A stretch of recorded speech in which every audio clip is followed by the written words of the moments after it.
మహిళలకు ఎన్నికల్లో 33% కోటా కింద స్థానాలు కేటాయించాలనేది రాజకీయ పార్టీల లక్ష్యం. అందుకు అన్ని పార్టీలు ముందుకు వస్తున్నాయి. ఆచరణలోకి వచ్చేసరికి కోటా అమలు చేయటంలో పార్టీలు మొండిచేయి చూపిస్తున్నాయి. 2023లో మహిళల 33% కోటా కేటాయిస్తూ బిల్లును పార్లమెంట్ ఆమోదించింది. 2026లో ఆ చట్టానికి డీలిమిటేషన్ పేరుతో సవరణకు ప్రయత్నించినా వీగిపోయింది. సరే, అదలా ఉంచితే 2023 నుంచి ఇప్పటివరకు 10 రాష్ట్రాలలో ఎన్నికలు జరిగాయి.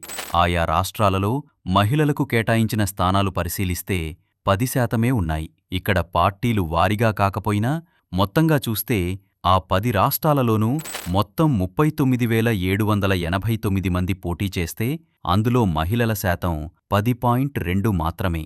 ఒడిశాలో 13.85%, ఢిల్లీలో 13.73%, పాండిచేరిలో 13.60%, పశ్చిమ బెంగాల్లో 13.20%, ఛత్తీస్గఢ్లో 13.10% చొప్పున పార్టీలు స్థానాలను కేటాయించాయి. సిక్కింలో 9.6%, మహారాష్ట్రలో 8.8%, అస్సాంలో 8.3%, అరుణాచల్ ప్రదేశ్లో, జమ్మూ కాశ్మీర్లో 4.9 చొప్పున పార్టీలు, టికెట్లు మహిళలకు కేటాయించాయి. ఇలాంటి మరిన్ని ఆసక్తికరమైన డేటా, విజ్ఞానభరితమైన ఫ్యాక్ట్స్ కోసం మా ఛానల్ను సబ్స్క్రైబ్ చేయండి.